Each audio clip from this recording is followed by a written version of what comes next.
बताते हो, एक आरती है गाते हैं सब लोग, है ना। और वो आरती मेरे को आज तक ये नहीं पता चला इतने वर्षों से कि वो आरती अपने लिए गाते हैं कि भगवान के लिए गाते हैं।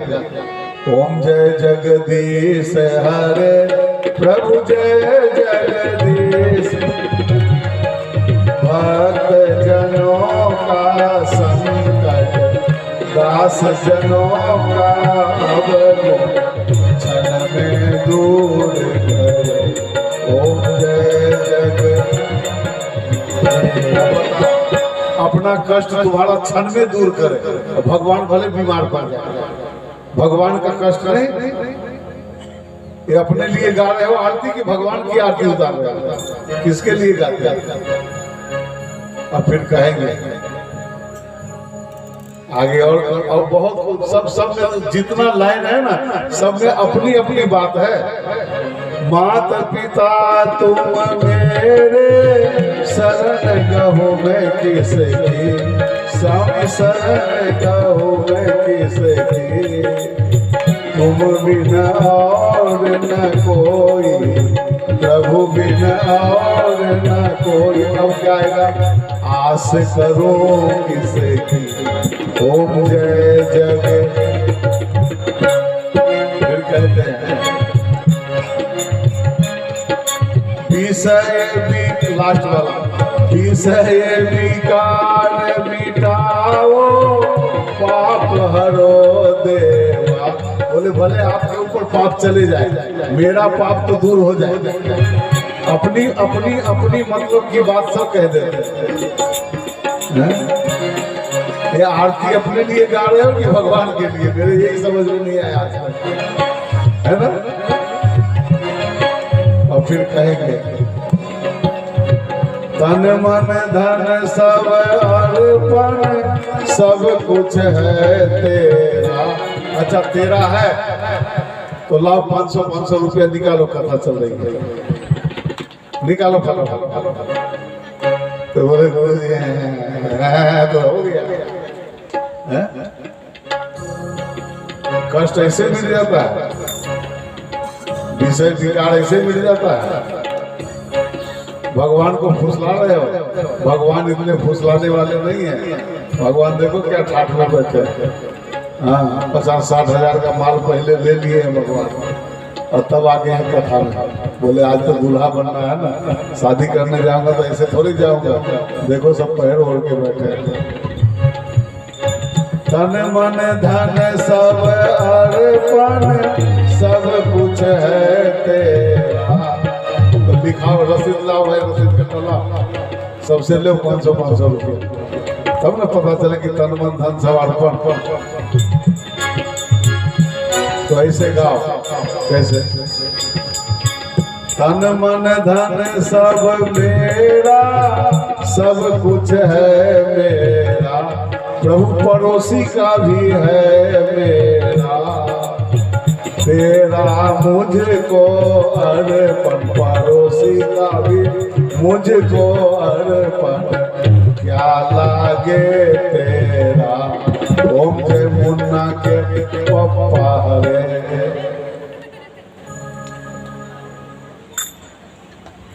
ध्यान देना, विश्वामित्र जी भगवान से प्रेम करना चाहिए। भगवान से प्रेम करोगे ना तो भगवान आपको प्रेम करेगा। विश्वामित्र जी काम कराने के लिए ले जाना चाहते थे, इसलिए नहीं दिए। अंतोगत वशिष्ठ जी ने जाकर तब वशिष्ठ बहुत समझाए, आए राम लक्ष्मण दोनों भाइयों को सौंप दिए विश्वामित्र जी को। विश्वामित्र जी लेकर के चले। दशरथ जी ने सौंपते समय एक बात कही, बोले तुम मुनि पिता आन नहीं कहो, आज से आप इनके माता पिता हैं। और जैसे ये बात कहे वो धर्म उनको लागू पड़ गया। और गोस्वामी जी महाराज कहते हैं जैसे लेकर के चले तो भगवान ने कहा, बोले माताओं से मिल आओ, आपके यहाँ क्या हो? तो विश्वामित्र जी ने कहा जाओ मिल आओ। मिलने के लिए गए, भगवान माताओं को प्रणाम करके महल में जाके मिल करके आए। अब विश्वामित्र जी लेकर के चले। रास्ते में बहुत सी कथाएं हैं, रास्ते में सब बातचीत करते हुए चले जा रहे थे। इतने में देखे आकाश में बादल मंडराने लगा, आधी तूफान आ गई। सुसवाटा मारता हुआ पवन आ गया, आंधी तूफान आ गया। भगवान श्री राम ने कहा, बोले प्रभु अभी बादल गरजना नहीं हो रहा, कोई आंधी नहीं है, आंधी कहां से आ गई? विश्वामित्र जी ने कहा, ये आंधी नहीं, ये तारका है और इसे तुम्हें मारना। इन्हीं के संतान मारीच और सुबाहु इत्यादि हमारे यज्ञ में विघ्न डालते हैं, हमारा यज्ञ नहीं होने देते। भगवान ने विचार किया कि ले गुरु जी तो ऐसा काम बता दिए, अब क्या करो, कैसा काम बता दिए? बोले स्त्री को मारने के लिए। अब स्त्री को मारना तो महापाप है। जो भी व्यक्ति अपने स्त्री पे हाथ उठाता हो वो समझो कि सबसे बड़ा नपुंसक है। हाँ, शास्त्रों में स्त्री को मारने की मनाही है, स्त्री को मारा जाता है, मारने का छूट दिया गया है, लेकिन कैसे? उसके हृदय में भय पैदा कर, नजर से मारो, आंख नहीं मारने का है, नजर से मारो। उसके हृदय में भय होना चाहिए कि मैं कोई भी गलत काम, गलत पैर उठाऊंगी तो न जाने मेरे घर में क्या हो जाएगा, ऐसा डर होना चाहिए। हाथ पांव से, डंडा लकड़ी से नहीं मारना चाहिए। और जो ऐसा करता है वो सबसे बड़ा बेवकूफ है। हाँ, राम जी ने सोचा कि पहले, अच्छा दोनों अवतार में देखो, राम जी भी सबसे पहले तारका को मारने के लिए विश्वामित्र जी ने कहा तारका को मारेंगे, और कृष्ण जी भी सबसे पहले पूतना को मारे, उनके सामने भी पहले पूतना ही आई। दोनों अवतार में स्त्रियों से ही शुरुआत हुआ। पर ध्यान देना, अपने यहाँ दो शब्द है जो बहुत तपस्वी होते हैं, बहुत भजनानंदी होते हैं। पाठक जी, जो बहुत भजनानंदी होते हैं तो उनको क्या कहा जाता है? तपह पूत कहते हैं ना, ये बड़े तपस्वी है, बड़े तपह पूत है, सांस्कृतिक शब्द। और जो तपस्वी नहीं होता उसको क्या कहते हैं? पूतना, यानी ये तपस्वी नहीं है। तो पूतना तपस्वी नहीं थी, इसलिए भगवान ने उसको मार दिया। और यहाँ तारका को मारने के लिए राम जी से विश्वामित्र ने कहा, चले जात मुनि दीन दिखाई, सुनकार का क्रोध कर जाई। चले जात मुनि दीन दिखाई, सुनकार का क्रोध कर जाई। चले जात मुनि दीन दिखाई, सुनकार का क्रोध कर जाई। चले जात मुनि दीन दिखाई, सुनकार का क्रोध कर जाई। एक ही बाण प्राण हर लीला, दीन जान के निज पद दीना। एक ही बाण प्राण हर लीला, दीन जान के निज पद दीना। दीन जान के निज पद दीना, दीन जान के निज पद दीना। दीन जान के निज पद दीना, दीन जान के निज पद दीना। चले जात मुनि दीन दिखाई जैसे आई, विश्वामित्र जी ने कहा, राघव यही तारका है, इसी का संतान हमारे यज्ञ में विघ्न डालते हैं, इसको मारो। राम जी एक सेकंड के लिए रुके, बोले मैं क्षत्रिय राजकुमार होकर के स्त्री पे हाथ उठाऊं? विश्वामित्र जी समझ गए, बोले राघव ये स्त्री नहीं, स्त्री जाति का कलंक है, यहीं से राक्षस पैदा होते हैं। मलेरिया बुखार लगा, बुखार की गोली तो खाए, लेकिन बुखार किस कारण से लगा, जब तक वो कारण को नहीं मिटाओगे तब तक बुखार की गोली खाते रहो, कोई फर्क। बुखार क्यों लगा, वो कारण ढूंढ के पहले वो कारण को मिटा। बोले ये राक्षसी है, इसके संतान होते हैं और इन्हीं के संतान हम लोगों को यज्ञ नहीं करने देते हैं, इसलिए मारो। ये नहीं रहेगी तो संतान उत्पन्न नहीं होगा और बाकी जो राक्षस उनको मार डालेगा। भगवान ने बाण चढ़ाया और एक ही बाण प्राण हरि लीना, योग्य जगह पे बाण लगा उसके हृदय में और राम राम कह के गिरते गिरते उसने इतना शरीर बढ़ाया कि सैकड़ों कोस के जमीन को, भूमि को निर्जन कर दिया, पेड़ पौधे सब तोड़ता। भगवान श्री राम लक्ष्मण, वाल्मीकि रामायण में ऐसा वर्णन है, उसको घसीट करके ले गए हैं गंगा जी के किनारे, उसके टुकड़े कर करके उसका अग्नि संस्कार किए हैं। राम रेखा घाट बना हुआ, ऐसे नहीं बनाते हैं। चलो उनको नहीं आता है, एक लकड़ी ले आ, इतना बड़ा एक डंडा ले आ। तुमको नहीं आएगा, इसको नहीं आएगा, ये स्वयं दुल्हन नहीं बनी है तो इसको कहां से आएगा दुल्हन? जो दुल्हन बनी होगी उसको आएगा। हाँ हाँ ले जाओ जहाँ से लाई हो और वहां सजा धजा करके ला। जिसको आता है बनाना वो ले जा। तुलसी विवाह जिसने किया होगा उसको पता होगा। वहां रख दे, लकड़ी ले आ, तो लकड़ी लाएगी तभी वो जमेगा। आओ अपने चलो विश्वामित्र जी के साथ तो तारकामणि भगवान को विद्या और अति बला और अति बला नाम का 2 विद्याएं अर्पण की है और 2 विद्याएं अर्पण करके बला नाम के विद्या से बहुत दिनों तक नहीं खावे तो भूख नहीं लगे, भूख ही नहीं लगे। और अति बला नाम की विद्या से शारीरिक शक्ति छीन नहीं होता था। और भी हजारों प्रकार की विद्याएं वाल्मीकि रामायण में वर्णन है, भगवान को अर्पण किया गया है और भगवान विद्या को प्राप्त किए हैं, संकल्प लिए और फिर विश्वामित्र जी के आश्रम पर धीरे धीरे पहुंचे। विश्वामित्र जी के आश्रम पे पहुंचे शाम के समय, वहां पर कंदमूल फल भोजन इत्यादि करके रात्रि विश्राम किए। दूसरे दिन की प्रातः काल हुआ और विश्वामित्र जी महाराज बैठ गए। बैठे हुए हैं, उनके मन में विचार ये आया कि जो यज्ञ करके जिस पुण्य के द्वारा मैं भगवान को प्राप्त करना चाहता था वो परमात्मा तो मुझे ऐसे ही मिल गए, अब यज्ञ करने की क्या जरूरत है। इसलिए वो चुपचाप बैठे हुए। राम लक्ष्मण दोनों भाई आए, प्रणाम किए और प्रणाम करके विश्वामित्र जी से राम जी ने कहा, बोले गुरुदेव यज्ञ प्रारंभ करिए। विश्वामित्र जी ने कहा, बोले राघव जिस यज्ञ के पुण्य के द्वारा तुम्हारी प्राप्ति होती है तो तुम तो हमें मिल गए, अब हमें यज्ञ करने की क्या जरूरत है। राम जी ने कहा, बोले गुरुजी आपको अपने लिए ये जरूरत नहीं है, आप अपने नाम को सार्थक करिए। आपका नाम है विश्वामित्र, तो विश्व के हित के लिए, विश्व को मित्रता प्रदान करने के लिए, विश्व को हितैषी बनाने के लिए आप यज्ञ करिए, आपको यज्ञ करना। विश्वामित्र जी को बात जमी। उन्होंने अगल बगल के क्षेत्र में जितने महात्मा थे जो मारीच और सुबाहु इत्यादि के डर के मारे अपने कुटिया में छोटे छोटे दीपक जला करके धीरे धीरे स्वाहा स्वाहा स्वाहा करके यज्ञ करते थे, उन सब महात्माओं को बुला लिया और लंबा चौड़ा यज्ञ मंडप 108 कुंड का यज्ञ मंडप बनाया गया और उसमें 4 दरवाजे थे, पूरब पश्चिम उत्तर दक्षिण, चारों दरवाजे पे सबका पहरा लगवा दिया। और 2 ही भाई हैं, एक भाई पूरब में खड़े हो गए, एक भाई पश्चिम में खड़े हो गए धनुष बाण लेकर के।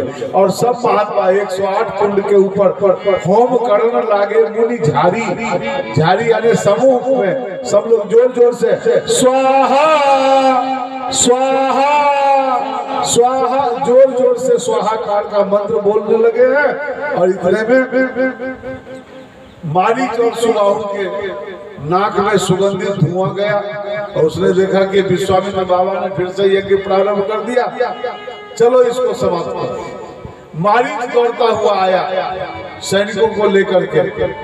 भगवान श्री राम ने देखा कि ये आ रहा है, ये यदि यज्ञ मंडप के ऊपर भी आ गया और इसकी छाया भी पड़ जाएगी राक्षस की तो यज्ञ मंडप अपवित्र हो जाएगा, इसलिए बोले इसका आगे भी काम लगेगा। ये तो बिन फर बाण राम तही मारा, बिना फर का यानी कि उसका जो अनी था बाण का लोहे वाला भाग वो निकाल करके और बूठा बाण उसको मारे और 100 योजन का सागर पारा, 100 योजन समुद्र के किनारे भेज दिया। यानी कि लंका में रावण को एक लेटर पहुंचा दिए, बोले ये ले एक नमूना दे रहा हूं, अब मेरा अवतार कार्य प्रारंभ हो गया है, अब तू सावधान हो जा। अरे इधर सुबाहु 68,000 सैनिकों को लेकर के आया, 68,000 सैनिकों को। और भगवान श्री राम ने ऊपर के ऊपर ही पावकास्त्र मार करके उसको जला डाले। अब वो राख भी यदि गिर जाएगा चिता का राख यज्ञ मंडप पे तो भी यज्ञ अपवित्र हो जाएगा। इसलिए पावकास्त्र मार करके उसको ऊपर का ऊपर अग्नि संस्कार किए और वायुवास्त्र मार करके राख को भी उड़ा करके दूर फेंक दी। लक्ष्मण जी ने देखा कि ले जो भी राक्षस आता उसको राम जी ही मार देते हैं, तो हम क्या भंडारा खाने के लिए आए हैं? खाली हम किस लिए आए हैं? साथ में हमारे होते हुए भगवान को जो है कष्ट उठाना पड़े। तो जितने देर में राम जी ने 1.5 राक्षस को मारा। कितना? 1.5। मारीच को अधमरा कर दिए और सुबाहु को पूरे मारे। उतने ही देर में, जितने देर में राम जी ने 1.5 राक्षस को मारा, उतनी देर में लक्ष्मण जी ने 68,000 सैनिकों को मार कर समाप्त कर दिया। 68,000 राक्षस लिखा है। पावक सर सुबाहु पुनि मारा और अनुज निशाचर कटक सगार। समस्त 68। इसीलिए तो लक्ष्मण जी की प्रशंसा करते हुए रावण के सामने जब रावण ने कहा कि मेरा बेटा मेघनाथ इंद्रजीत है, बोले तेरा बेटा इंद्रजीत है ना, मेरा लक्ष्मण मेरा भाई विश्वजीत है। हाँ, कोई चिंता नहीं। जगमोह सखा निशाचर जेते लक्ष्मण हनई निमिष महु थे। लक्ष्मण जी सभी को मार सकते हैं एक साथ, क्योंकि राम जी को प्रमाण मिल चुके। राक्षसों का वध किए, मारी असुर दुज निर्भयकारी, अस्तुत करे देव गुणजारी। देवता लोग सब स्तुति करने लगे हैं। यज्ञ की पूर्णाहुति हुई, अमृत स्नान हुआ। देखो 2 ही भाई थे लेकिन पूरी यज्ञ मंडप की रक्षा करते थे। राम जी पूरब के दरवाजे पे है, लक्ष्मण जी पश्चिम के दरवाजे पे है। वो पूरब के दरवाजे से होते हुए दक्षिण के दरवाजे पे राम जी आते हैं और लक्ष्मण जी पश्चिम के दरवाजे से उत्तर के दरवाजे पे पहुंचते हैं। सामने सामने राम लक्ष्मण। और लक्ष्मण जी उत्तर के दरवाजे से पूरब के दरवाजे पे जाते हैं तो लक्ष्मण राम जी दक्षिण के दरवाजे से पश्चिम के दरवाजे पे आ जाते हैं। इस प्रकार से यज्ञ मंडप का परिक्रमा कर रहे हैं और दोनों भाई चारों दरवाजे पे चारों तरफ से रक्षा कर रहे हैं। और इस प्रकार से यज्ञ की रक्षा हुई, यज्ञ पूर्णाहुति हुआ और सब जाकर के अमृत स्नान किए गंगा जी। अमृत स्नान करके आज 9 दिन से सब लोग रात दिन यज्ञ चल रहा था। विश्वामित्र जी के साथ में अनेक ऋषि मुनि भी आज 9 दिन से कुछ खाए पिए नहीं थे। राम लक्ष्मण दोनों भाई भी रात दिन जगते हुए पहरा दे रहे थे, उन्होंने भी कुछ नहीं खाया है। तो जाकर के अमृत स्नान किए गंगा जी में। यज्ञ के बाद जो स्नान किया जाता है उसको कहते हैं अमृत स्नान, और यज्ञ के पहले जो स्नान किया जाता है उसको कहते हैं सह्याद्री स्नान। तो पहले सह्याद्री स्नान किए थे, अब अमृत स्नान किए और स्नान करके आए और कंदमूल फल भोजन मिला। दोनों भाइयों ने गुरुदेव के साथ में प्रसाद पाए और फिर रात्रि विश्राम किए। गुरु जी जब सो गए अपने आसन पे तो शिष्य चरण दबाने लगा। राम लक्ष्मण दोनों भाई सेवा कर रहे थे। गुरु जी सुंदर सुंदर कथा सुना रहे थे। दूसरे दिन की प्रातः काल हुआ और प्रातः काल होते ही जनकपुर से पत्रिका आई और जनक जी महाराज ने बुलाया है। गुरुदेव विश्वामित्र जी ने पत्रिका पढ़ी और राम लक्ष्मण दोनों भाइयों से कहे, बोले महाराज राघव, बोले हाँ। बोले देखो हम तुम्हारे पिताजी को वचन दिए थे कि मेरा यज्ञ पूर्ण होते ही दोनों भाइयों को मैं वापस ले आऊंगा अयोध्या, लेकिन महाराज जनक ने पत्रिका भेजी है, वहाँ भी एक धनुष यज्ञ हो रहा है। जैसे तुमने मेरा यज्ञ पूर्ण किया ऐसे यदि तुम कहो, तुम्हारी दोनों की इच्छा हो तो हम दोनों को अयोध्या ले चले, और नहीं तो जनकपुर में महाराज जनक एक धनुष यज्ञ की रचना किए हैं और उस यज्ञ में चल करके उनके यज्ञ को भी पूर्ण करो, धनुष को तोड़कर। गुरुदेव ने आज्ञा दिया। दोनों भाई प्रसन्न हुए, बोले गुरुदेव अयोध्या तो बाद में चले जाएंगे, पहले जनकपुर की यात्रा करेंगे। दोनों भाइयों को लेकर के विश्वामित्र जी, रामदास लक्ष्मण दास, गुलाब दास, चमेली दास, गंगा दास, जमुना दास, सब जितने महात्मा थे यज्ञ में आए हुए, सबको साथ लेकर के हजारों की संख्या में पूरी जमात लेकर के आगे चले।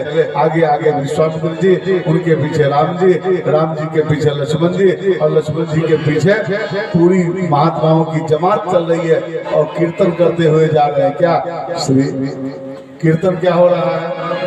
रघुपति राघव राजा। अरे ये कीर्तन कब से बना, कैसे बना?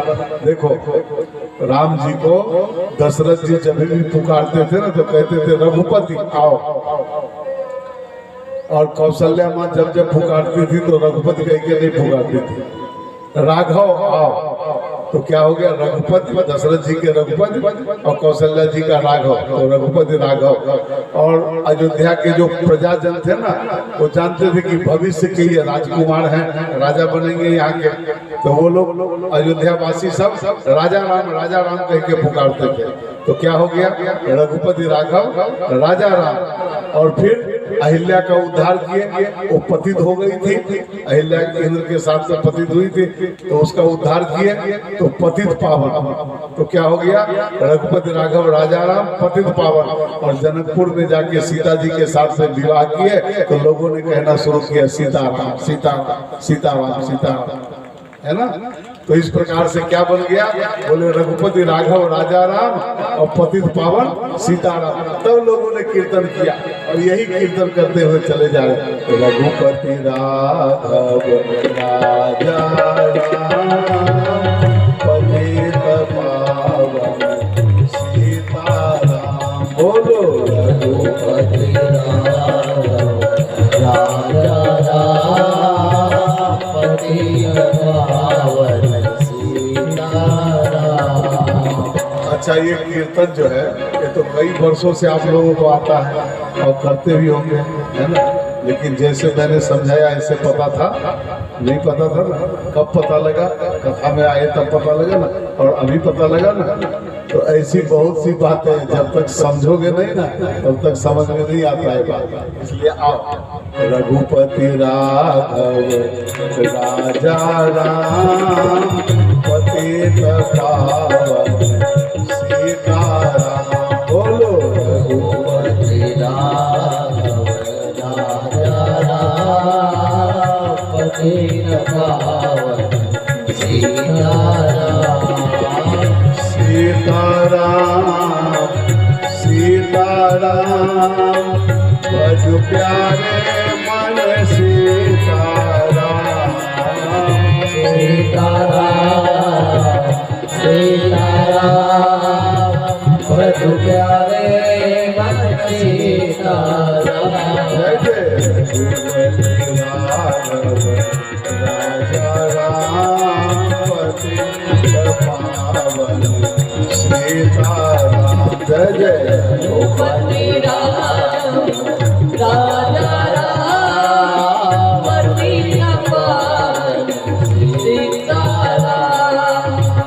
नारद के भी नाम से निकले रघुपति राघव राजा राम। नारद के भी नाम से सब बोलो रघुपति राघव राजा राम। शंकर के डमरू से निकले पतित पावन सीताराम।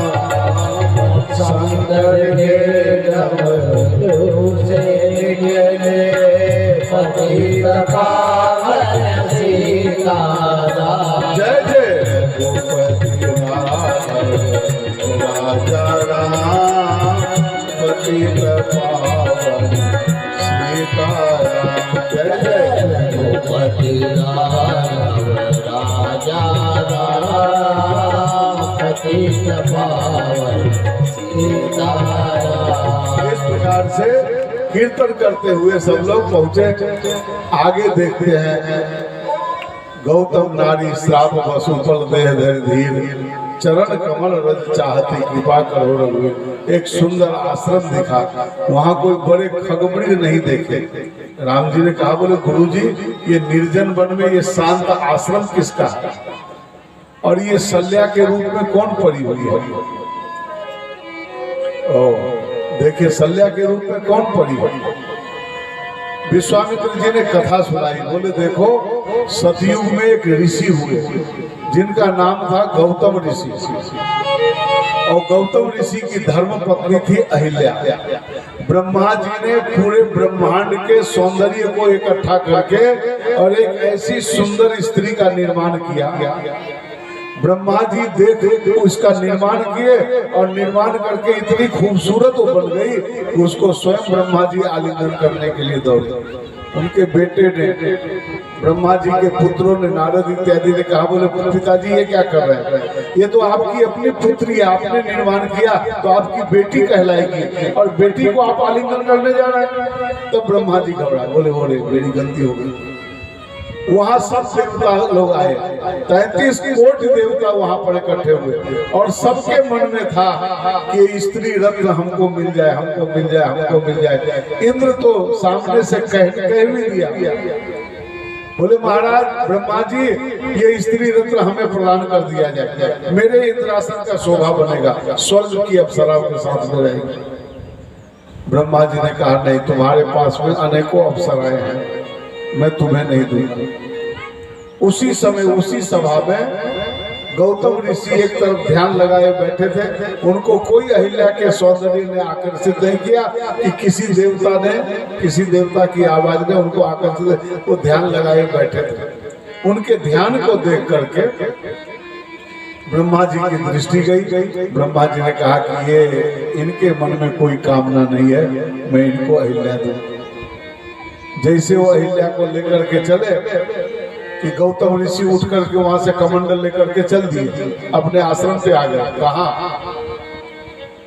बिहार प्रांत में मधुबनी के पास में गंगा जी के किनारे गौतम कुंड है। माघ महीने में वहां माघ पूर्णिमा को मेला लगता है। मेरे जन्मभूमि मेरे गांव से मात्र 4 किलोमीटर है।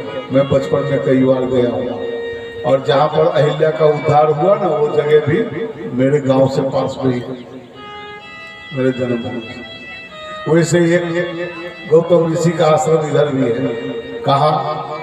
इंदौर जिला में देपालपुर के आगे गौतमपुरा है। गौतमपुरा में गौतमेश्वर महादेव है, वहीं उकाला कुंड है, उसको भी गौतम ऋषि का आश्रम मानते हैं। कई जगह पे ध्यान दीजिएगा, जैसे आजकल के महात्मा लोग 2-2, 3-3, 4-4 आश्रम बनवाते हैं। कहीं थोड़ा दिन रहे। मेरे भी 2-4 आश्रम है, ध्यान देना।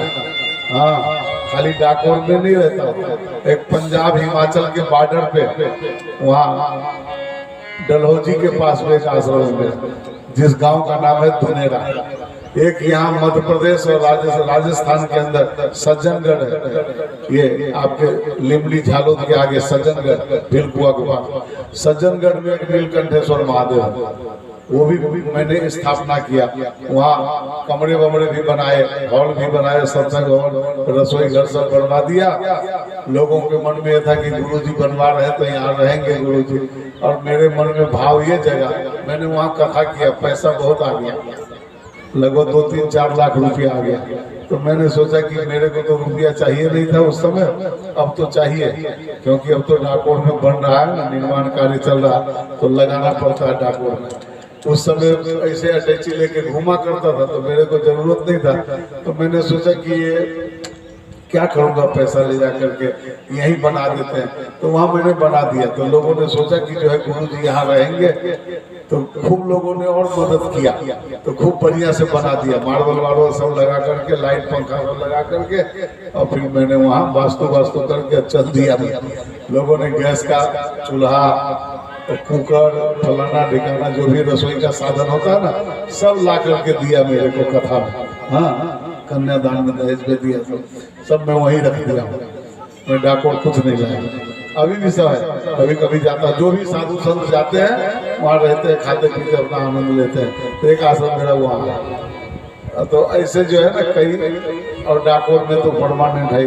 एक उधर नारेश्वर के सामने साइड में पुनीत आश्रम है, नारेश्वर के आगे मोटी कोरल पड़ता है, वहाँ पुनीत आश्रम, उसका भी चादर विधि मेरे को हुआ है। हाँ, वहाँ भी मैं 2-3 बार कथा करके खूब पैसा इकट्ठा करके वहाँ भी लगाया। ऐसे अभी एक बड़ोदरा के पास में कोयली में जो है 25 लाख रुपया लगा दिया और मंदिर का काम चालू है, छोड़ के चल दिया। लोग सोचते हैं कि गुरु जी रहेंगे, मेरे को डाकोर सिवाय कहीं अच्छा नहीं लगता है ना। मैं डाकोर में आया, डाकोर में चेला बना, डाकोर में मेरे को अच्छा लगता है। रणछोड़ राय भगवान मेरे को बहुत अच्छे लगते हैं। मेरे को 2 चीज अच्छा लगता है, देखो, सब्जी में करेला, हाँ भले आप लोगों को कड़वा लगता होगा, लेकिन सब्जी में करेला मेरे को बहुत अच्छा लगता है। और भगवान में कृष्ण, करेला और कृष्ण ये 2 मोरे फेवरेट हैं। इसलिए मैं बार बार रामायण करते करते भागवत जी में भूल जाता हूँ। बोलो रामचंद्र भगवान की जय। काय को बोलोगे, कोई सुन लेगा, पाप निकल के भाग जाएगा, तो पाप निकलेगा तो कहाँ जाएगा? जो नहीं बोलेगा उसके माथे पे। ए क्या हो गया? चले, कौन गिर गया? मोटरसाइकिल वाला गिर गया, तो वो गिरा, तो ये सब काय को गिरने को जा रही है? तू भी जा रही है गिरने? क्या तेरे को भी गिरना? चल चल, दौड़ के चली गई। तेरे को गिरना क्या मोटरसाइकिल के पास? बोलो रामचंद्र भगवान की। अरे रास्ता ऐसा है तो चलाएगा, उठपटांग तो गिरेगा ही ना। हम लोग भी चलते फिरते कहाँ गिरते हैं। आइए, तो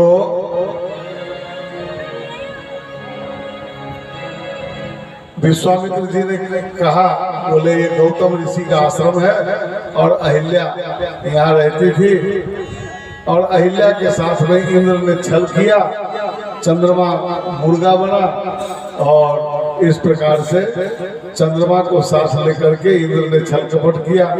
ध्यान देना, इंद्र ने छल तो किया, लेकिन अहिल्या भी अपने आप को संभाल नहीं पाई। गलती अहिल्या की थी, इंद्र की नहीं थी। क्योंकि जिस समय इंद्र ने छल किया उसके साथ में, उस समय 6 संतान की मां थी वो। हनुमान जी की माता अंजनी, वो अहिल्या की बेटी है। जनक जी के पुरोहित कुल गुरु जनक जी के सतानंद जी, वो अहिल्या के बेटा है। ऐसे 6 संतान की माँ थी, और 6 संतान की माँ होते हुए उसके मन में ये बात आई। इंद्र जब उसके सामने आया और गौतम ऋषि गंगा स्नान करने के लिए कमंडल लेके निकल लिए ब्रह्म मुहूर्त में, अर्धरात्रि हुआ था उस समय, और मुर्गा ने आवाज दिया तो सोचे कि सवेरा हो गया, ऐसा सोच करके निकल लिए। अब वहां हुआ क्या? इंद्र जब आया तो अहिल्या के मन में कामना जगी। अहिल्या ने सोची, मैं ब्रह्मांड सुंदरी, विश्व सुंदरी नहीं, ब्रह्मांड में सबसे ज्यादा सुंदरी मैं, और मेरे पिता ब्रह्मा जी ने ये बाबा जी को सौंप दिया मेरे को।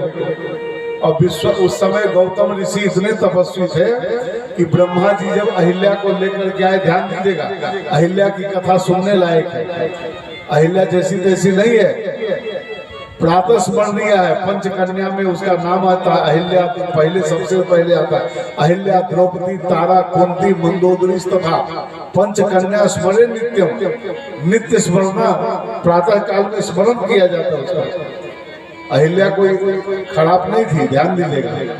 तो अहिल्या को देख करके, अहिल्या को लेकर के जब ब्रह्मा जी गौतम ऋषि के आश्रम पे आए, गौतम ऋषि जी ने कहा कि ये स्त्री रत्न मैं आपको दे रहा हूं, आप स्वीकार करिए। तो उन्होंने कहा कि कुटिया में रख दो, जैसे कोई सामान हो, और कहे बोले जाओ उधर कोने में रख दो। ऐसे गौतम विश्वामित्र जी ने क्या कहा, गौतम ऋषि ने क्या कहा, बोले जाओ उसको कुटिया में रख दो। और कुटिया में, जिस कुटिया में ब्रह्मा जी रख करके गए, वर्षों के वर्षों बीत हो गया। खाने पीने का सब व्यवस्था था, लेकिन कभी भी गौतम विश्वामित्र जी कह रहे हैं, गौतम ऋषि ने कभी उसके तरफ ध्यान नहीं दिया। वर्षों के बाद ब्रह्मा जी फिर से आए और आकर के चारों तरफ देखने लगे। गौतम जी ने कहा कि बोले महाराज क्या देख रहे हैं? बोले मैं देख रहा हूँ, मैं वर्षों पहले एक स्त्री रत्न आपको दिया था, तो उसके कोई शाखा प्रशाखा, कोई बच्चे बच्चियां कुछ हुआ नहीं, कहीं कोई कुत्ते फाते दिख नहीं रहे। तो बोले वो कुटिया में जहाँ रख गए थे वही होगी, जाओ देखो। जाके देखी तो कुटिया में थी।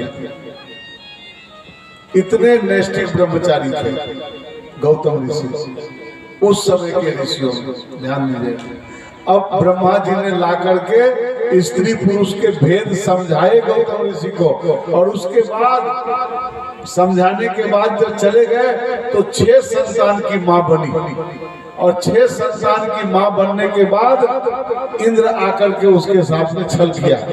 तो उसे पता नहीं था क्या अपने पति में और पर पुरुष में, उसको पता नहीं चला।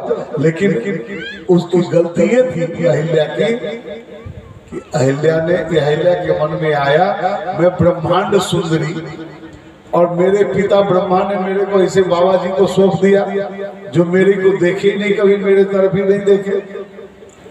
इससे अच्छा यदि कोई अच्छे देवता के साथ मेरा विवाह हुआ होता तो मैं भी सुखी रहते। ये सोच करके उसके मन में आया कि स्वर्ग का राजा, देवताओं का राजा इंद्र मेरे पास में मेरा मेहमान गति स्वीकार करने आया, तो सामने से उसने अपने आप को सुप्रत कर दिया।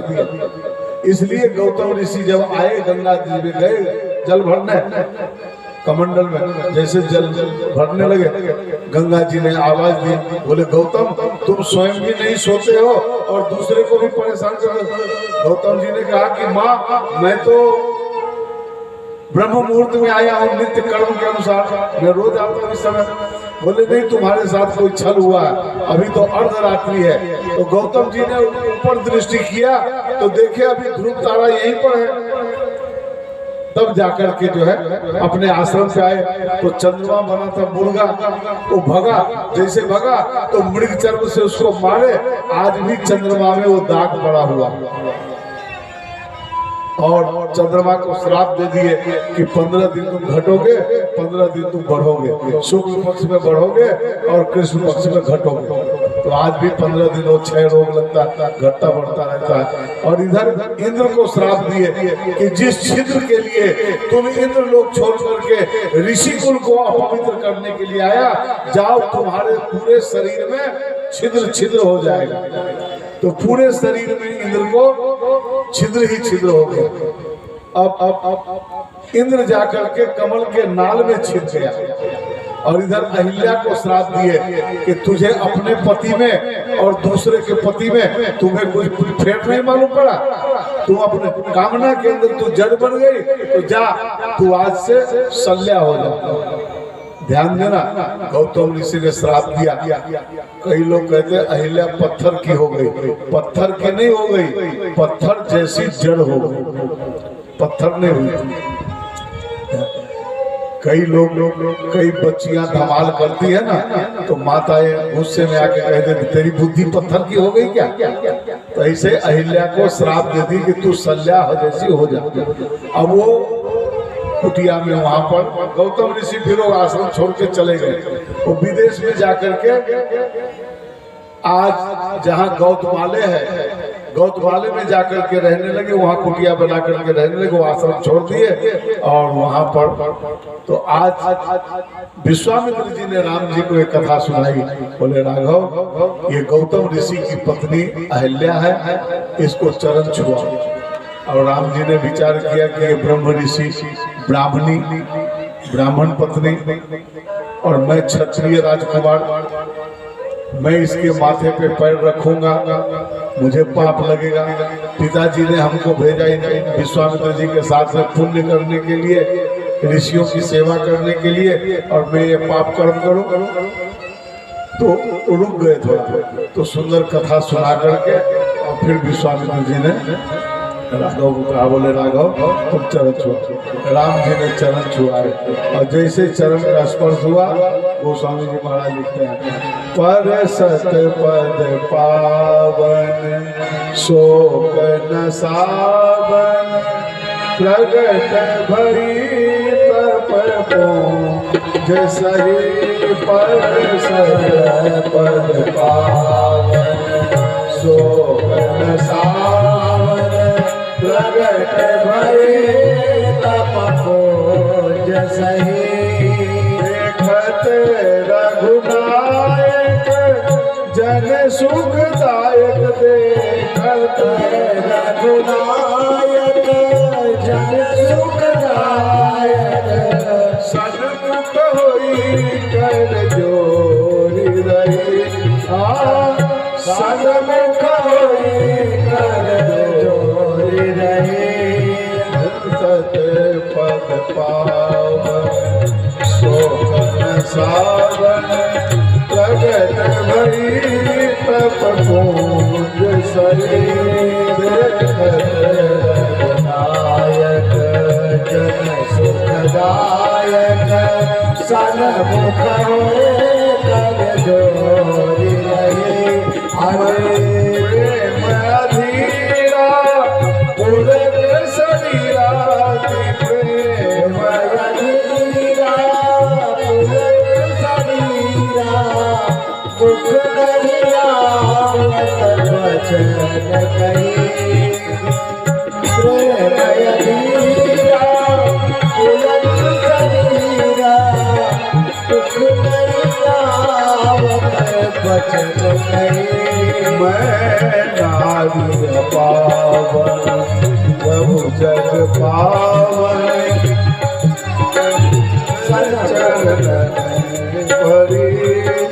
इस प्रकार से सुंदर स्तुति की, भगवान की स्तुति करके उसने कही, महाराज आपने मेरा उद्धार किया। और तुलसीदास जी महाराज लिखते हैं, गौतम नारी श्राप बस उपल देह धरि धीर चरण कमल रस चाहती कृपा करो रघुवीर। विश्वामित्र जी ने प्रार्थना किया कि आप चरण पधराइए, और इधर मूक भाषा में, आंखों की भाषा में, इशारे में अहिल्या ने भी भगवान से प्रार्थना क्या, आपका पाँव नाजुक सलामत रहे, आपका पाँव नाजुक सलामत रहे। एक ठोकर लगा कर चले जाइए, एक ठोकर लगा कर चले जाइए, आपका पाँव नाजुक सलामत रहे, आपका पाँव नाजुक सलामत रहे। ठोकर लगा कर चले जाइए, ठोकर लगा कर चले जाइए, मैं पड़ी हूँ बड़ी देर से रास्ते में पड़ी हूँ बड़ी देर से, बिगड़ी किस्मत बना कर चले जाइए, बिगड़ी किस्मत बना कर चले जाइए, आपका इस प्रकार से अहिल्या का उद्धार किए भगवान, चरण दे करके, चरण रस दे करके, और फिर विश्वामित्र जी के साथ में आगे बढ़े, गंगा जी के किनारे गए हैं। वहाँ गंगा जी की महिमा, गंगा स्नान किए भगवान, और गंगा स्नान करने के बाद ब्राह्मणों को कुछ दान दक्षिणा दिए, पंडाओं को। वहाँ से जनकपुर गए, और जनकपुर में आंबाबाड़ी में जो है रुके। जनक जी महाराज आकर के मिले हैं, और दोनों भाइयों को परिचय प्राप्त किए। दोनों भाइयों का परिचय प्राप्त करके ले जा करके सुंदर सदन नाम के बंगला में उतारा दे दिया, और फिर आकर के महल में कहे, सुनैना महारानी से बोले महारानी जी, मैंने अपने पुत्री के लिए दुल्हा ढूंढ लिया है, लेकिन मैंने धनुष तोड़ने की प्रतिज्ञा ले रखी है कि जो भी धनुष तोड़ेगा उसके साथ अपनी बेटी का विवाह रचाऊंगा, इसलिए धनुष मेरे सामने है, अब क्या करूं। तो सुनैना जी ने कहा कि हमें भी तो देखना है। देखो सुनो, किसी सभा सोसाइटी में कहीं ब्याह शादी में जाते हैं तो जिसके घर में जवान बेटी होती है विवाह के लायक, तो सभा सोसाइटी में यदि कोई लड़का अच्छा दिख जाता है तो पुरुष तो देख लेता है, तो घर पे आकर के अपनी धर्म पत्नी से बताता है ना कि ऐसा ऐसा एक लड़का देखा हमने, तो उसके भी मन में इच्छा होती है कि हम भी देखें, है ना, हमें भी दिखाओ। तो किसी और जगह उसको भी दिखा। तो विश्वामित्र जी के साथ में राम लक्ष्मण आए, आम के बगीचे में रुके, तो जनक जी ने तो जाकर के मिलकर के उनको देख के प्रसन्न कर लिया और आकर के महल में सुनैना जी को बताए। तो सुनैना जी ने कही कि हम भी देखना चाहती हैं, हम भी देखेंगे कैसा है दुल्हन। बोले ठीक है। आप लोगों ने आज तक कथाएं तो सुनी है, लेकिन यही सुने होंगे कि सीता जी का और राम जी का पहली मुलाकात कहाँ हुई थी। पहली बार राम जी ने सीता जी को, सीता जी ने राम जी को कहाँ देखा था? पुष्प वाटिका में, बरोबर, बगीचे में। ऐसी बात नहीं है, ध्यान दीजिएगा, मैं बहुत बढ़िया एक कथा सुना। जब सुनैना महारानी ने कही कि हम भी देखना चाहते हैं, तो महाराज जनक जी ने जाकर के विश्वामित्र जी को, राम लक्ष्मण तीनों जनों को महल में भोजन करने के लिए निमंत्रण दिया। और निमंत्रण दिए तो आए भोजन करने के लिए। तो विश्वामित्र जी के बाईं तरफ में लक्ष्मण जी हैं, दाहिनी तरफ में राम जी बैठे, बीच में विश्वामित्र जी भोजन करने के लिए बैठे। तो सीता जी सोने के थाल में, सोने की ट्रे में, अपने यहाँ लड़का वाले लड़की देखने आते हैं तो कैसे देखा देखी होता है भाई। लड़का वाले आते हैं, बैठक रूम में बैठते हैं, है ना, चाय नाश्ता तैयार होता है रसोई घर में, और ट्रे में सजा करके चाय नाश्ता। और जिस लड़की को देखने के लिए तो लड़की लेकर के जाती है ना सामने, और वहाँ चाय नाश्ता उठाती है ना, और मेहमान चाय नाश्ता करते करते उतनी देर में देख लेते भाई यही लड़की है, बराबर, यही विधि है ना।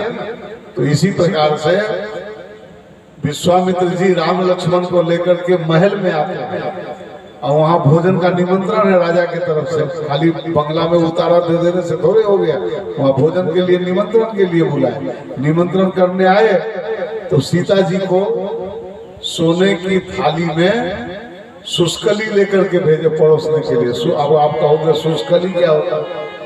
वहाँ शुष्कली लिखा हुआ है।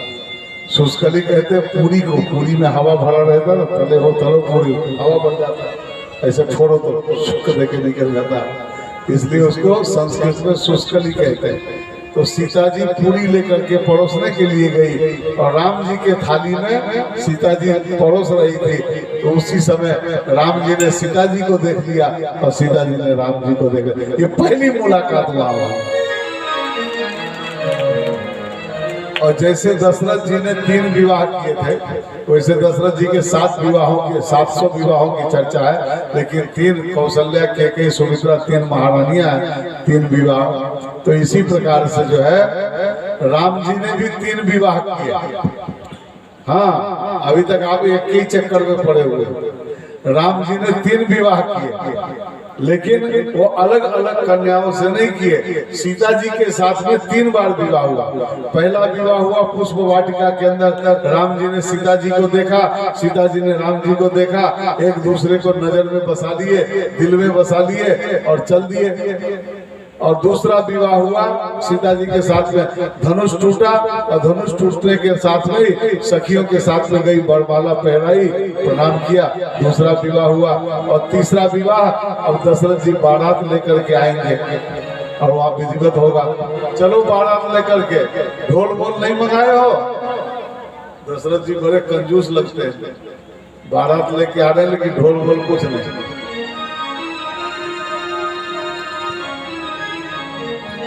चलो भाई अपने लोग ही बजा लो कुछ। अब 2 कथा से दशरथ जी जो है इसे मिल रहे हैं हमको। मैंने बताया था ढोल बोल बना लेना। बराती आए अवध नगरिया से जनक दुआरिया को बाजा बजे घन घो। बराती आए अवध नगरिया से जनक दुआरिया को बाजा बजे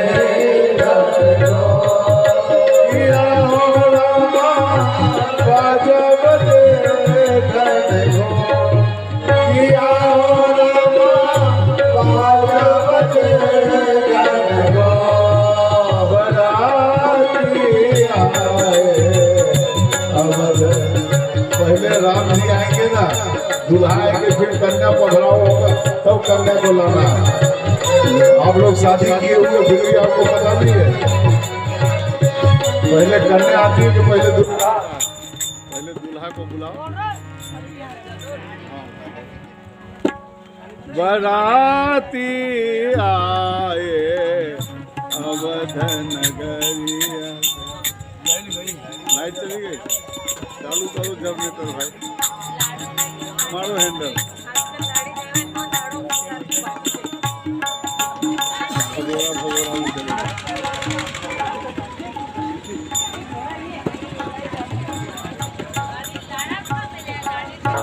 गाड़ी ले आए, लाड़ा को छोड़ आए।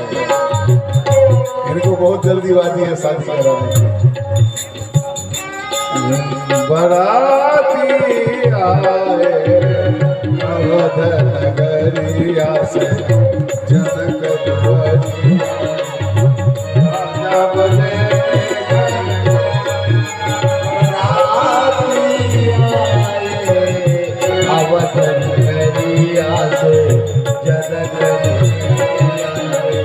बाजा बजे।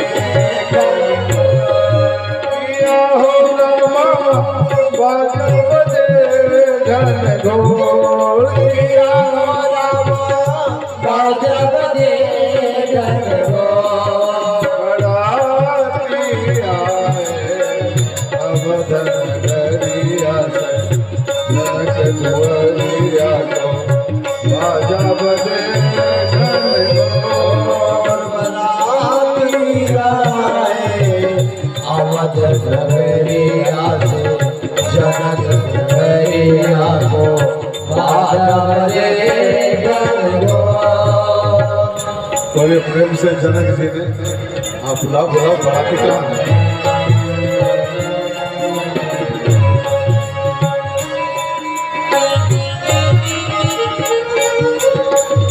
अवध नगरिया से चली है बरतिया है सुहावन लागे।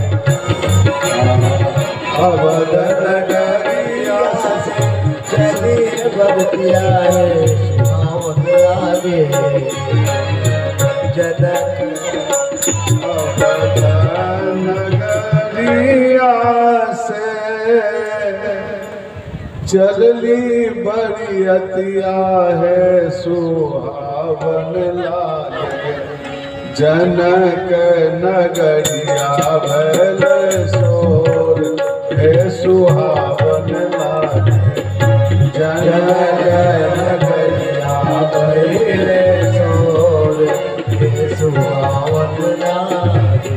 अच्छा, राम जी है ना, सखियां ही ज्यादा रखते हैं। अरे बाराती लोग जाओ, 2 4 5 आदमी जाओ, हाँ जाओ, बाराती राम जी को लेकर के आओ। तो मोगिया हो गए हैं, औरतों के साथ में हमेशा रहते हैं, सखियां ही लेके घूमते हैं। जाओ दूल्हा को लेके आओ। ये सब मूछ वाले सब क्या कर रहे हैं? जाओ आगे, जाओ लेके आओ उनको।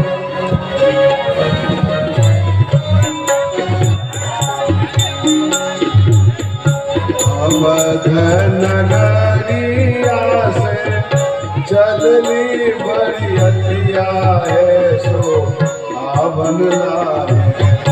जनक नगरिया भैल सोर हे सुहावन लागे। जनक नगरिया भैल सोर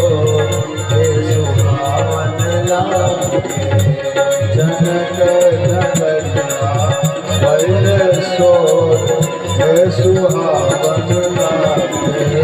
जनक नगरिया भइले सोर हे सुहावन लागे। अरे दशरथ जी का जनक जी का मिलनी कराओ वहां दरवाजे पे, मिलनी करवाओ पहले जनक जी का और दशरथ जी का। जनक नगरिया भइले सोर हे सुहावन लागे। जनक नगरिया भइले सोर हे सुहावन लागे।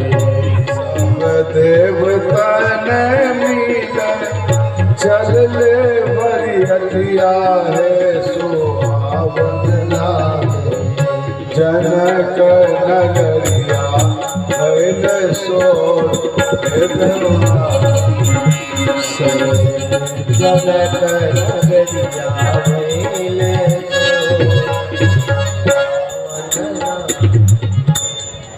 सखी द्वारे पे आई बारात सजन का स्वागत करो। सखी द्वारे पे आई बारात सजन का स्वागत करो। सखी द्वारे पे आई बारात सजन का स्वागत करो। सखी द्वारे पे आई बारात सजन का स्वागत करो। समधी जी हाथी पर बैठे, समधी जी हाथी पर बैठे। समधी जी हाथी पर बैठे। समधी जी हाथी पर बैठे। मेरे मूछ पर हाथ सजन का स्वागत कर। फेरे मूछ पर हाथ सजन का स्वागत करो। सखी द्वार पे आए बारात सजन का स्वागत करो। सखी द्वारे पे आए बारात सजन का स्वागत करो। समधी श्याम रंग मानी, समधी श्याम रंग मानी। रहस्य की बात सजन का स्वागत करो। सखी रहस्य की बात सजन का स्वागत करो। लाज शर्म सब गिरवे रख दिए। लाज शर्म सब गिरवे रख दिए। लाज शर्म सब गिरवे रख कर। लाज शर्म सब गिरवे रख कर। मगही पान चबान सजन का स्वागत कर। सखी भगवान जवान सजन का स्वागत करो। सखी द्वार पे आए बारात सजन का स्वागत कर। सखी द्वार पे आए बारात सजन का स्वागत करो। देखो ये राम जी आए हैं, देख लो इनको। ऐसे शादी करने के लिए आए हैं, धनुष बाण कहीं और ही भूल गए। बोलो, धनुष बाण ही याद नहीं रहा। पत्नी याद है लेकिन धनुष बाण नहीं याद रहा। हाँ, इतनी शादी करने की ताला वेलू लगी। चलो कोई बात नहीं, आओ पंडित जी महाराज पधारिए, जाइए पूजा कराइए। आइए बड़े प्रेम के साथ में दशरथ जी बारात लेकर के आए। जनक जी महाराज मिलनी करके बारात को लेकर के आए हैं और जनकपुर में सब बारातियों को रुकने के लिए। कितनी बाराती थी मालूम है आपको? बारात नहीं थी, बाराती भी नहीं थी, बाराता था, बाराता। हाँ हाँ, जजमान सब जो है दशरथ सुनैना, दशरथ कौशल्या जनक सुनैना और मामा मामी तीनों जजमान आ जाओ। तीनों आओ, कुर्सी खाली है, बैठो इस पर, पधारो, आओ। जनक सुनैना, दशरथ कौशल्या और मामा मामी सब आकर के बैठो। ये बात देखो, आधुनिक दशरथ जी टोपी लगाए बैठे हैं।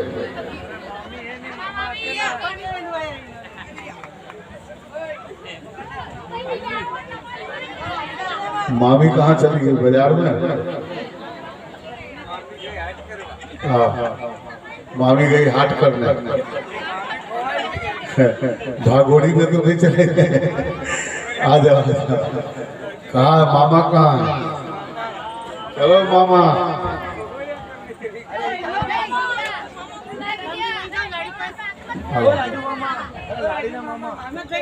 हाँ राजू मामा आओ।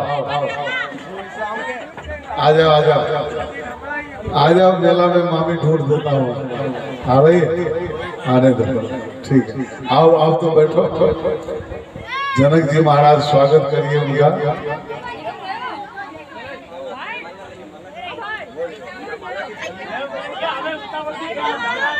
हाँ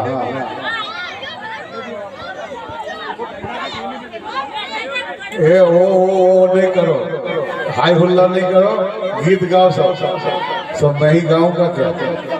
गाओ आप लोग भी कुछ गाओ, कंठ को थोड़ा नरम करो। बातें नहीं, हल्ला नहीं। ए मच्छर सब चुप चुप चुप। हाँ हल्ला नहीं करना। ढोल वोल लाए होते, बजाए होते दशरथ जी, चुपके बारात लेके चले आए। और गाली सुनाना पड़ेगा। हाँ तो गाली तो देना पड़ेगा ना, गाली तो गाना पड़ेगा। जनक जी इधर है, ले दशरथ जी का स्वागत करो, ताली बजाओ। बोलो जनक जी महाराज की। गले से मिलो जनक जी और दशरथ जी, गले से मिलियो। ये देखो ये मिलनी होती है। हाँ वहाँ दरवाजे पे मिले थे कि नहीं वहाँ? हाँ चलो मंडप में मिली, अच्छी बात है। हाँ देखो सुनैना जी कौशल्या जी को पहनाए हार, और कौशल्या जी ने सुनैना जी को, दोनों बेवाइन मिल गए। देखो हाँ, क्या जोड़ी है। वाह बैठिए। सुनैना जी कौशल्या जी से कहिए बैठने के लिए। हम लोगों ने तो शादी किया नहीं, तो हम लोगों को उतना विधि व्यवहार मालूम नहीं। आप लोग तो किए हुए हो ना, तो आप लोगों को तो पता होगा कि आओ कोई बात नहीं, है ना? चलो करो। एक माइक दे दो पंडित जी को, एक माइक उधर जयप्रकाश जी राज जी। देखो हमने ऐसा चेला तैयार किया है कि सब पूजा पाठ करा लेता है, ब्याह शादी सब करवा देता है, वास्तु यज्ञ सब करा लेता है। मैं इसको ये कराने के लिए नहीं लाता हूँ, मैं लाता हूँ इसको प्रवचन करने के लिए। बहुत बढ़िया कथा सुनाता है, मेरे से भी बढ़िया कथा सुनाने लगा, पर टाइम नहीं मिलता है ना? यदि आप लोग 1 बजे आओ ना, तो कल परसों 2 दिन जो है इसकी कथा सुनवा दूंगा आपको, 1-1 घंटा। ए भाई सब कहाँ चले गए? साज वाले सब आ जाओ। मिलेगा दक्षिणा मिलेगा ब्याह का। आ जाओ। बोले सुखले नहीं गए, गिला। बोलिए श्री रामचंद्र भगवान की।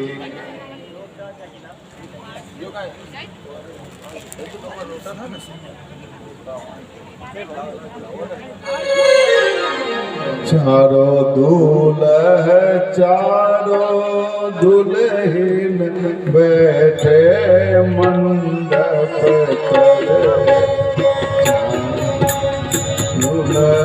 चारों दुल्हन बैठे मंडप पर। मंगल आजो जनकपुर, मंगल सखी मंडप मातो सुनैना जनक जी मंगल सखी मंगल। आज जनकपुर श्याम शरीर सुहावन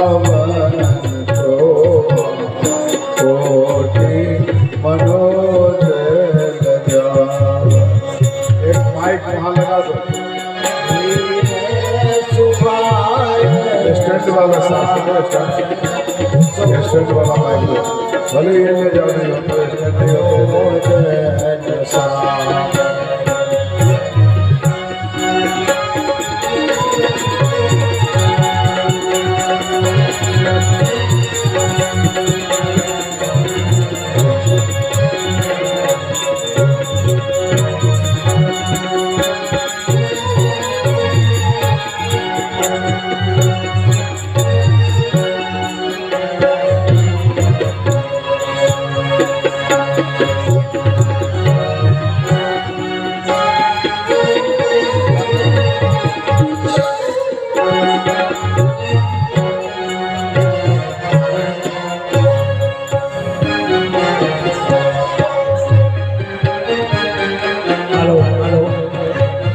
रामायण मंडल के सदस्य नटोर भाई हरसोड़ा जी, बिहारी लाल जी सोनी, महेश जी जाजू, भीम भाई दवे और सभी जो आए हैं मंडल के सदस्य वो आए और गुरुदेव का स्वागत करें।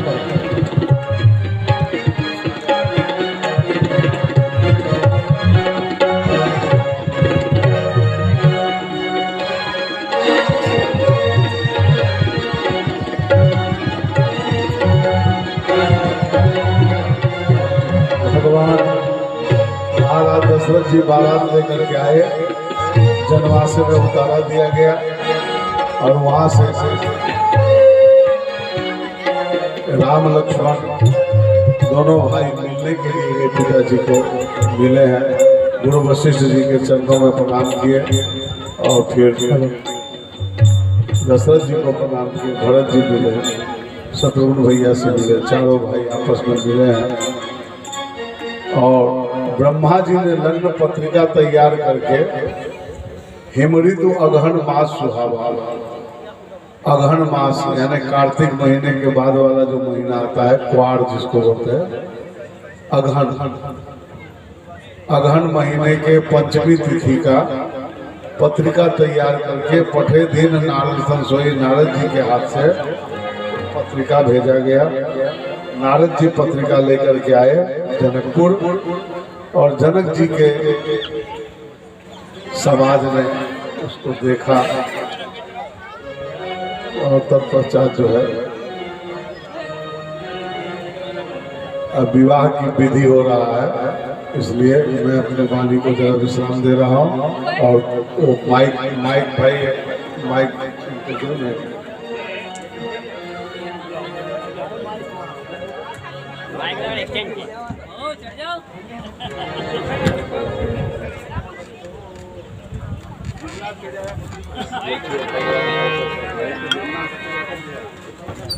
जय सिया राम।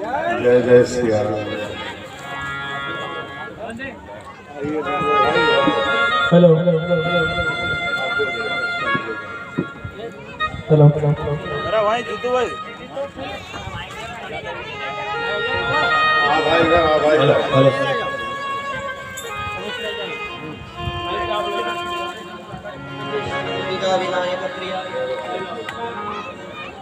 हेलो और भी कोई सदस्य हो रामायण मंडल के वो भी आ जाएगा। राधा रामचंद्र भगवान की जय, सीते मैया की जय, छबीले कृष्ण कन्हैया लाल की जय। हर हर हर नमः पार्वती पदे हर हर महादेव। नर्मदे मातु गंगे जटा संगरे ओम नमः पार्वती पदे हर हर महादेव। बोलो रे अमृतवाणी हर हर महादेव। रामायण महारानी जयाधीश की जय, रामायण महारानी की जय। अब तो सीताराम जी का विवाह हो रहा है, वैसे आप सब भगवान के विवाह का आनंद लीजिए बैठ करके। ए भाई उधर से 4 5 6 10 कुर्सी इधर लगा, उधर से लाओ कुर्सियाँ सब उठा कर देखो उधर पीपल के नीचे है, ये सब कुर्सियाँ इधर लगा दो चारों तरफ। हाँ वहीं लगाओ विवाह मंडप के चारों तरफ लगाओ, सब बैठ करके दर्शन करो।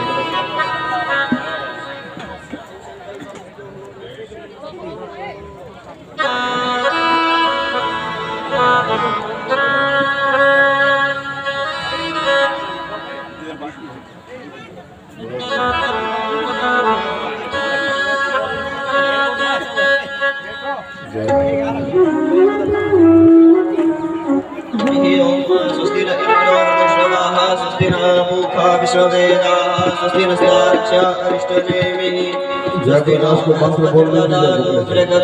मरुतः वृष्णिमातरः ऐसे नहीं लगाते, चारों तरफ लगाओ। विदधे गुरुद्वयः अग्निञ्जिवामनवः सूरजक्षो विश्वेनो देवः शाकमन्निः भद्रं कर्णेभिः शृणुयाम देवा भद्रं पश्येमक्षवीर्यजत्राः स्थिरैरङ्गैस्तिष्ठुवाग्भो शतस्तन्नोभिर्वशेमहि देवहितं यदायुः सदमिन्नु शरदो वन्ति देवा जत्रा न सकराजरशन्त